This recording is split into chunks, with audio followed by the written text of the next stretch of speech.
What's going on, folks? Ted from Immersion here, and I'm finally going to talk about the Sage Advice video that came out a few days ago, and I'd like to thank everyone who sent it over to me. Just with things going on in real life, I wasn't able to make a video sooner, so better late than never. So they spent about the first 5 minutes of this video talking about what Sage Advice is, and I wanted to talk a little bit about my thoughts on it and some complaints I have. So basically, Sage Advice is where people could write in questions and get rules clarifications from people behind Dungeons & Dragons. This has existed in 5th edition and is still available in a written format in a PDF available on the D&D website, as well as on D&D Beyond. And this was called, for this instance, for example, the Sage Advice Compendium.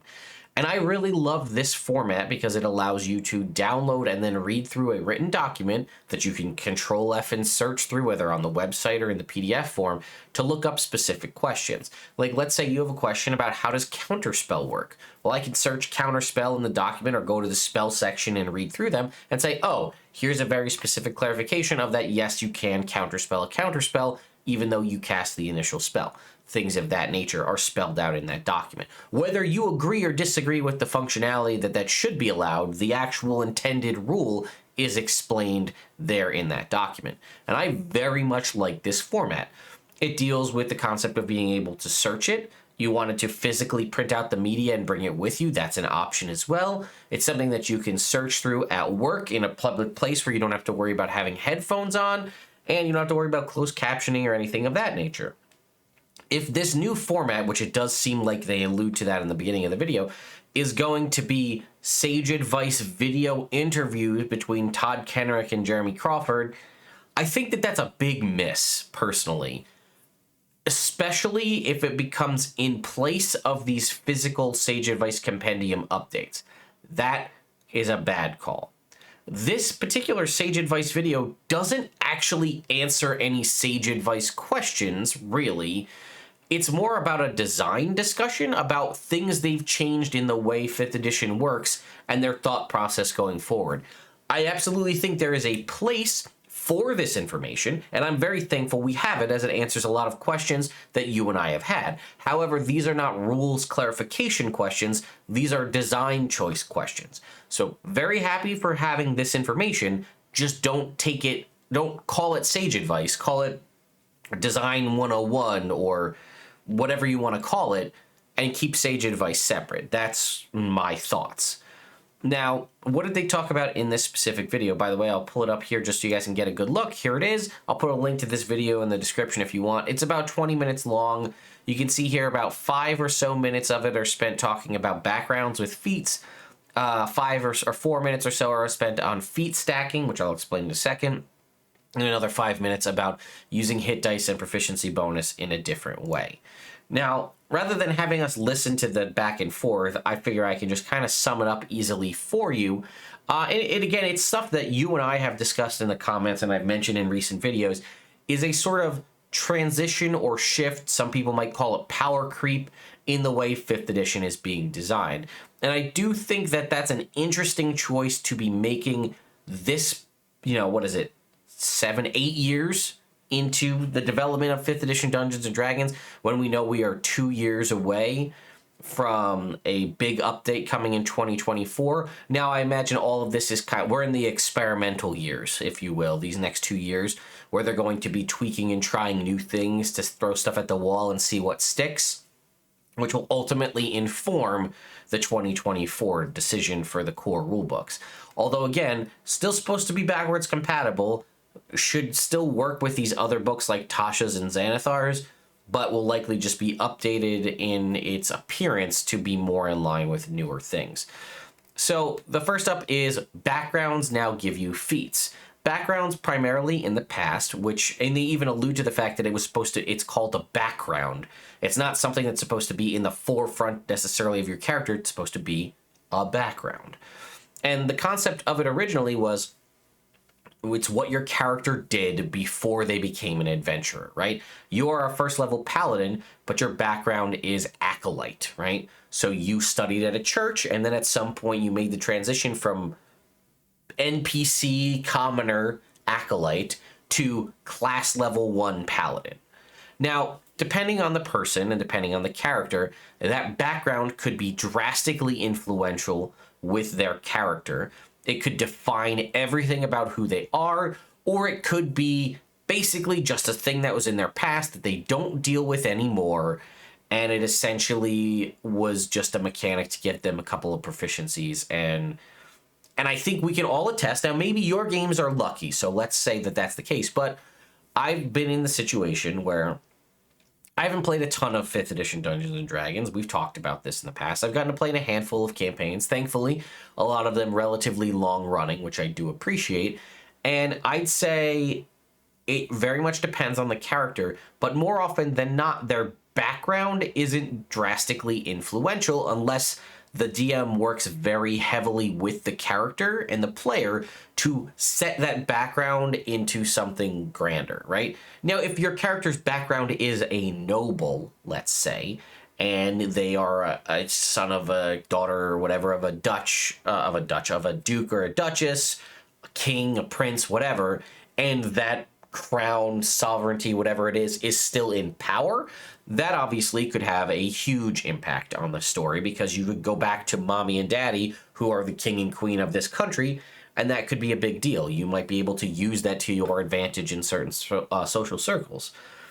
But if you're just like an outlander, someone who was raised in the woods, that could possibly be beneficial, and maybe, comes up a lot, maybe it doesn't come up at all. And that was kind of their thought process. They originally said they started adding feats to backgrounds in Strixhaven because they typically give all of the Magic the Gathering settings a little something more. We saw extra power in the guilds in Guildmaster's Guide to Ravnica. We saw extra power in the form of piety in Mythic Odysseys of Theros. And because Strixhaven is sort of a magic school, these school-based backgrounds gave you a little bit of extra benefit. They also mentioned that this same concept was introduced in Heroes of Krynn, the newest Unearthed Arcana specifically set around Dragonlance. And this is something they're looking to do about turning up the dials, I think was an analogy they used, on these backgrounds to make them a little bit more impactful, to be able to make them have more, again, impact in the story. Whereas, again, in the past, it was more of a background thing that could be useful, maybe not. This can now give your character significantly more identity, especially with the ones we talked about in the Heroes of Krynn Dragonlance one, which was you are a knight or a squire or something of that nature. That could drastically impact the way you play your character, because now, again, the squire one gives you medium armor proficiency and martial weapons. A sorcerer who is a squire can now wear chainmail armor, a breastplate, and wield swords. That's a thing that most sorcerers couldn't do in the past. This one can because they were a squire. It's now giving you impact more than it had in the past.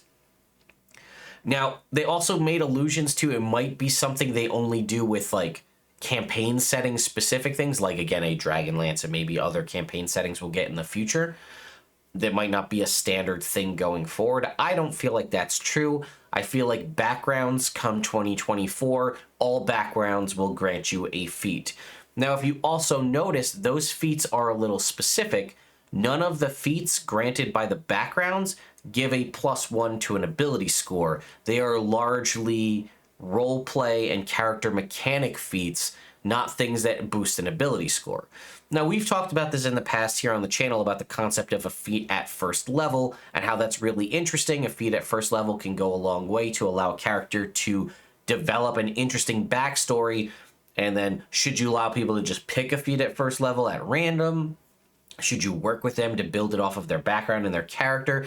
And it sounds like that concept that we've been discussing, kind of a homebrew concept, is being now incorporated into the base mechanics of 5th edition. So while, yes, you'll still get your 2 skill proficiencies and maybe a tool or languages or something of that nature, you'll also get a feat. And the feat kind of replaces, to an extent, the background feature, which, again, could be useless, right? Again, if you think about the pirate background, it's like you can use your pirate nature to not have to pay for a drink. It's very loosey-goosey on what it does. And believe me, one of my fellow players in a campaign we were in was a pirate, and he tried to use his pirate reputation background feature to just do whatever he wanted. And the DM's like, well, no, you can't just do whatever the hell you want and try to be like, I'm a pirate, don't mess with me. or get like ship's passage. If your party doesn't go on a ship, your sailor ship passage background is pointless. But if they were an athlete, athlete's a poor choice because it gives an ability score improvement, but you see what I'm saying, that could be beneficial to them in the course of the game. So I do think it would be an interesting venture, and perhaps you and I can work through this together in a future live stream or something. Go back to all of the player's handbook backgrounds that exist so far and all the other subsequent ones that have been released, and assign a feat to each of those backgrounds so that if people wanted to try to get an early preview of what we think 2024 would be like, we could do that now. And the concept would be those feats would be ones that give you interesting mechanics but don't increase an ability score. So that's kind of what I think we're going to see going forward, and I think that's kind of what they alluded to in the video. Next up, they called it feat stacking. Jeremy Crawford referred to it as feat chaining. I've called it feat trees. This is the concept of a feat that when you take it, gives you an opportunity to take another feat in the line of it with a prerequisite that you took that initial feat. And we've seen this as early as the player's handbook with things like the armor mastery feats, right? You had to have light armor proficiency to take medium armor proficiency, and then if you had that, you could then take medium armor master, the same thing with heavy armor.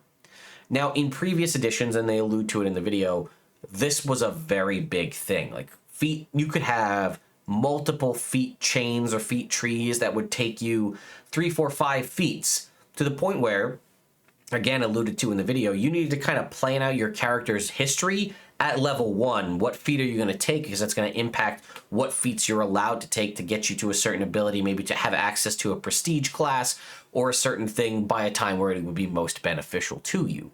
So they said that basically people have missed this, but they also are wary of the concept of way too many feats. So this concept of a feat chain or feat stacking or whatever it might be, they think people like this as long as it's not too much of an investment, which they basically said seems to be 2. You get an initial feat, and then you can get a second one in that line, like we saw with the Strixhaven Initiate and the Strixhaven Mascot, or the new ones from, the Kryn one, right, the Squire, and then the Knight. And then that Knight option you could be a Squire, that's the initial, and then there was 3 different Knights. You had 3 options, and you could pick one, and that's the end. That caps it out. A feat, a secondary feat, which also is nice if the background feature that you choose gives you one of those feats that can kind of define it. And if you want to focus more on like your Squire as your background, you want to focus more on your knightliness, you take the next feat as being a knight at like level 4 or something, which could be really interesting. The only concept they didn't discuss, which I think you and I obviously are probably going to key on that first of all, what do you do with a custom lineage or a variant human? I have a background feat granted by my background, and then I also am a variant human. The thing that they also said to get around that is you put a level prerequisite on it, which a lot of those I think said you needed to be at least level 4 before you could take it. So you couldn't do that. You couldn't be a variant human and be a knight and a squire, boom, boom, right out the gate, and you have all that power. That doesn't stop you from taking another feat. You have your background feat and you get another feat at first level. That's definitely an option that you could do. But that's kind of the option, is you put that little level prerequisite there so that it shows you have to advance. And again, you could have that squire background or that knightly, that arcane order background or whatever it is from your background, and then never touch it again and leave it alone. You could be a Strixhaven Initiate and then not choose the Strixhaven Mascot feat. You don't have to, but it gives you an option if you want to try to build that out and build more towards it. It's an option you have. I, again, have said for the longest time, I love the concept of these. I also loved the options back in 3.5. I loved being able to pour over multiple tomes and plan out a character's life cycle genesis from level 1 up to level 20. I recognize that's not for everybody, though. And lastly, the concept was about hit dice and proficiency bonus, and how they're changing the way hit dice and proficiency bonus are being used, looking to explore existing options that you already have on your character sheet and bring them into bigger, more impactful, more useful things in the game. And I've said this for the longest time. I think some of the strongest things that are subclasses for like the Bard or the Druid take things like Wild Shape or Bardic Inspiration, adjust them, and allow you to use them in new and interesting ways. Sounds like I'm going to be visited by somebody while I finish up this video. Hey, Bruce, what's going on, buddy? So that's pretty much it. We have finished talking about this here. I'm curious what your thoughts are. Leave them down in the comments down below. Do you like this concept of using hit dice and proficiency bonus in new ways?